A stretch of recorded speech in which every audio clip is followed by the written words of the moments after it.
covered Iowa, most of Iowa was tallgrass prairie. And tallgrass prairie is an interesting ecosystem.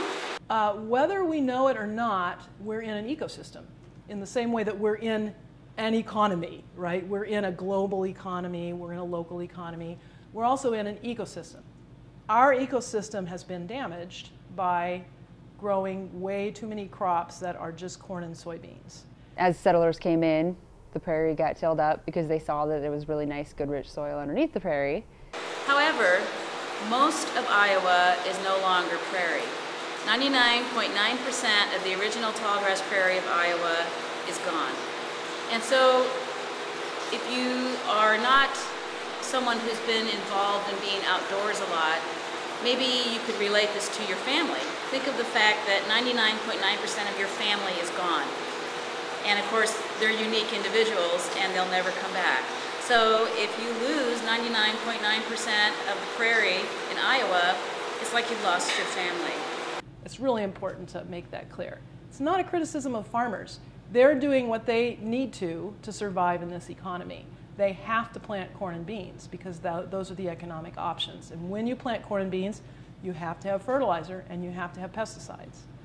If I stood up and showed you how tall the grass is in a tallgrass prairie, you need to multiply that distance 2 or 3 times to know how deep the roots go underground. That's majority of the biomass of prairie plants is underground. So if you plow that and you turn that soil over, you're breaking all the roots. If you just look at the natural progression of precipitation when it falls, it falls from the sky, it hits the earth, wherever it lands, it really makes a big difference on how it moves from there. If it lands on concrete, of course, on big parking lots, it runs off rather quickly. If you take that to the natural landscape, when it lands in a forest or lands on a prairie, those are natural filters. So when a water droplet falls on the ground, when it fell on the prairie, there was vegetation there was deep roots that would take the water, absorb it, use it, and then put it back into the air through evaporation. When a water droplet falls on, let's say, a crop field that's been tilled under, whether it's winter, depending on what time, doesn't really matter, the water just falls right onto the ground and runs on top of the surface. There's not roots to pull it down to the bottom. The land is also not as tilled. Even though we till it every year, it's still more compact than when the prairies were here.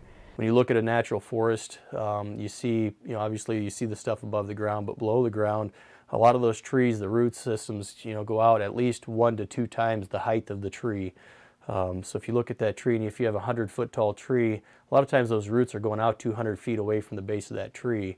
So if you can imagine, rain falling on the ground, and you've got a forest, and you've got this big web of roots underneath the ground. As soon as that rainfall hits the surface of the soil, it doesn't have to sink in very far before the roots start to immediately suck that up and hold it in place versus allowing it to run off. It's an agricultural system that we've gotten ourselves into that is deeply flawed. And the reason it's flawed is because of these roots. When you have roots in the ground, when that water falls, it soaks up the water and it pumps it back out into the atmosphere. When the rain falls, the nutrients, either in a fertilizer or in the soil, are sucked right back up by those roots. Those nutrients don't have a chance to keep going down, down, down into the water table or to get into the tile lines and streams. When you have these roots in the ground, pumping that water, using those nutrients, you protect the soil against soil erosion.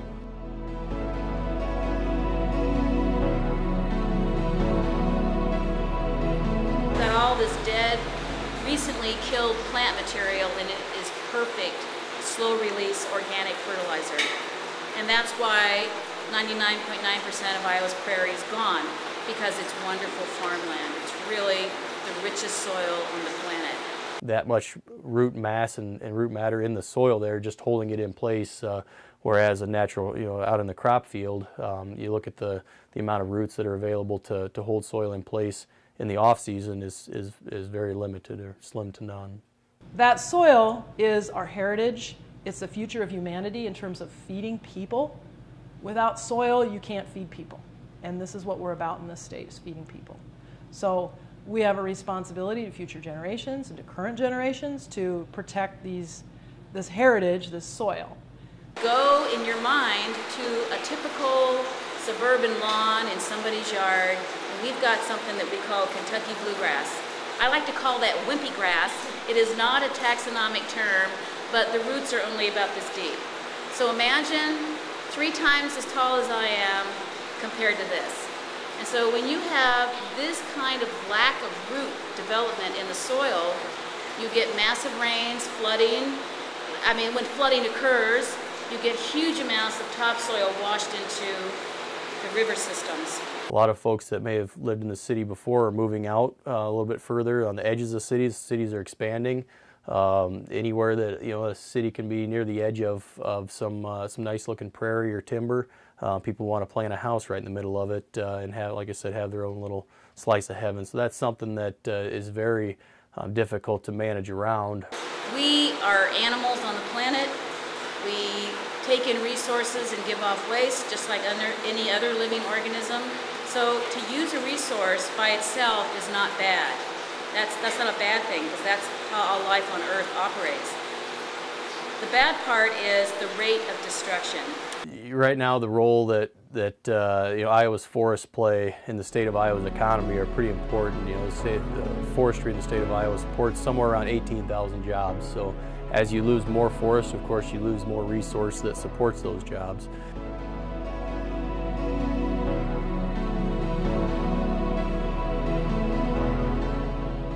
But I think the bigger overlying issue was just water saturation. It was constantly raining. That water had nowhere else to go. Essentially, it was bogged down. The water couldn't soak in, and again, it just started migrating to the lowest lying areas, which were the watersheds. And in the end, it all funnels down the major waterway. It used to take several days for a rainstorm to be absorbed before you would see it in the river. Now you're seeing a rain event and impacting the levels of the river almost immediately. And usually within a couple days, that flooding has gone down. So it's coming in quick, it's going out quick. That's why we're seeing more of the flash flooding events. We're seeing bigger volumes of water come into our waterways. An increasingly vulnerable system that's vulnerable to flooding. So as our climate changes and we get more extreme rain events, we also have an ecosystem that's less able to absorb that water, soak it in, slow it down, and keep it from hitting those streams and rivers bang really fast and having these floods. Yeah, the way that we have treated our soils and how it's changed, whether it's changing from prairie to cropland or really development in general is the reason we have flooding that we do. It's considered a non-point cause because you can't point to one prairie or one piece of land that's causing it, but as a whole, it's this change in how we treat our land.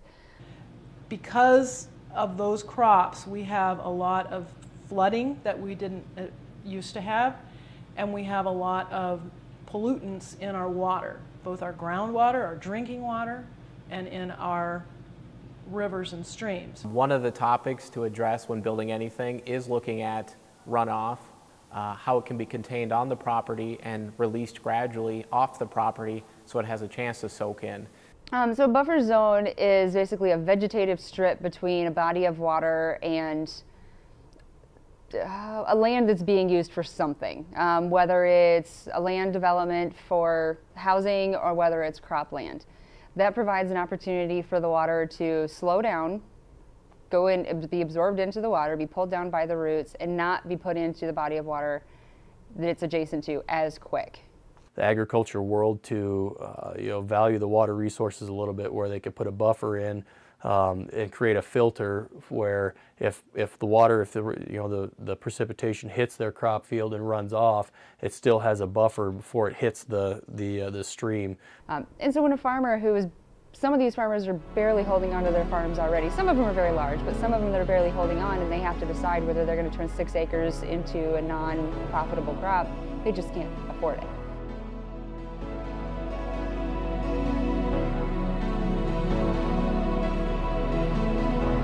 It is very difficult to get a handle on, and not everybody even agrees it's a problem. To prevent flooding, every little bit counts. The one way that I like to think about it is every inch of concrete that's poured is an inch of earth that's not being able to drain. So we need to address how are we going to take care of that drainage issue that's created by that concrete. I'm not opposed to concrete. I understand the need for hard surfaces. But every time that we develop and every time that we expand out, we have to take into consideration we're going to have water runoff changes as a result of the modifications that we make. Whether it be residential or commercial development and paving of areas, we do want to address runoff so that when it's going off that property and before it's channeled into a natural drainage area or watershed, it has a chance to soak in and in a sense have a less impact at a cumulative level. So it's more manageable. There is a lot of movement, and there has been over the last few years, about putting investment and state dollars into things like buffer zones, buffer strips, trying to promote farmers and land developers and using environmentally friendly practices when they're in relation to how they treat the land. No-till corn, farming is a good option. It's only utilized by about 20% of the population in the upper Midwest. But even with no-till, you still don't have those roots in the ground. There's also treatments that people can do in an urban setting, such as rain gardens. Those are becoming very popular, and actually right now there's funding that'll pay for like half of your rain garden if you want to put one in. And then the state also has Iowa Rainscaping Program that provides the guides and everything you need to know to do a rain garden. There are several government programs that help farmers install those buffers. The primary one's the Conservation Reserve Program, and it's become very popular. Started in the late 80s.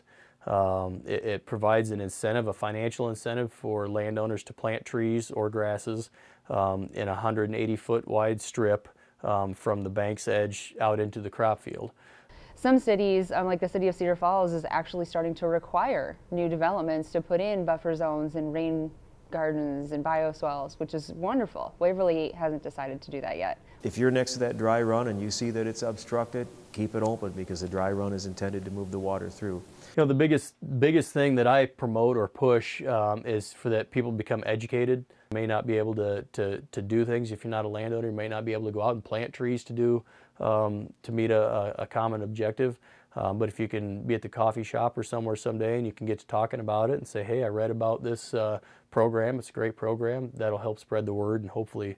Participate in your park systems. Participate in the events that have to do with natural resources.